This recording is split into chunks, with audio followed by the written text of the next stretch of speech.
In this video, I'll show you how to connect Supabase to a Lovable project. Start by signing into your Lovable account and open the project you want to connect to Supabase. Next, click Integrations from the top menu, then select Supabase. Click Connect Supabase to begin the connection process.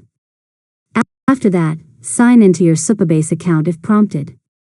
If you don't already have a project, click New Project, enter a project name such as Learn Mode Lab App, choose your organization, create a strong database password like Learn Mode Lab 123, select a region, and click Create New Project. Now return to Lovable and select the Supabase project you just created. Click Connect and authorize the integration. Next, wait a few moments while Lovable configures your project. Once the connection is complete, you'll be able to use your Supabase database, authentication, and storage directly from your Lovable project.